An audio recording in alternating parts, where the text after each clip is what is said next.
صدر مملکت آصف علی زرداری اور وزیر اعظم شہباز شریف نے وزیر اعلیٰ سندھ مراد علی شاہ کو ٹیلی فون کر کے کراچی کے گل پلازا میں لگنے والی ہولناک آگ اور اس کے نتیجے میں ہونے والے نقصانات پر گہرے دکھ کا اظہار کیا ہے۔ صدر مملکت نے آپریشن کے دوران جام شہادت نوش کرنے والے بہادر فائر فائٹر فرقان شوکت کو ان کی شجاعت پر سول ایوارڈ کے لیے نامزد کرنے کی ہدایت دی ہے۔ وزیر اعظم نے متاثرین کی بحالی کے لیے وفاقی حکومت کی جانب سے ہر ممکن تعاون کی پیشکش کرتے ہوئے گنجان آباد علاقوں میں آگ سے بچاؤ کے لیے ایک مربوط نظام تشکیل دینے پر زور دیا ہے۔ کراچی کے تجارتی مرکز گل پلازا میں لگی خوفناک آگ کے بعد ریسکیو آپریشن تیسرے روز بھی جاری ہے، جس میں مزید 4 لاشیں ملنے کے بعد جاں بحق افراد کی کل تعداد 10 ہو گئی ہے، جبکہ 22 زخمی اسپتالوں میں زیر علاج ہیں۔ ریسکیو حکام نے متاثرہ عمارت میں زندگی کے سراغ کے لیے تھرمل کیمروں کا استعمال شروع کر دیا ہے اور جلی ہوئی دکانوں میں محدود سرچ آپریشن جاری ہے۔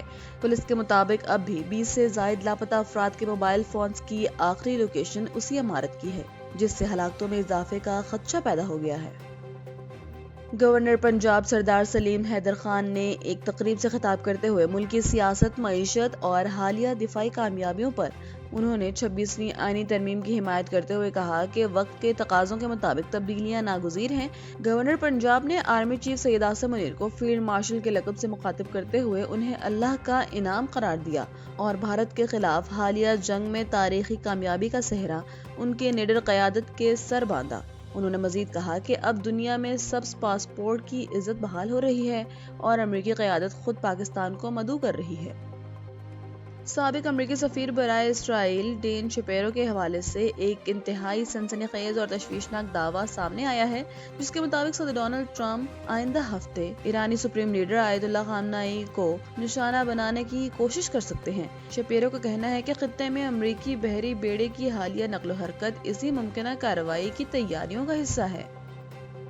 جنوبی اسپین میں 2 تیز رفتار ٹرینوں کے درمیان ہونے والے خوفناک تصادم کے نتیجے میں 21 افراد ہلاک اور 100 سے زائد زخمی ہو گئے ہیں۔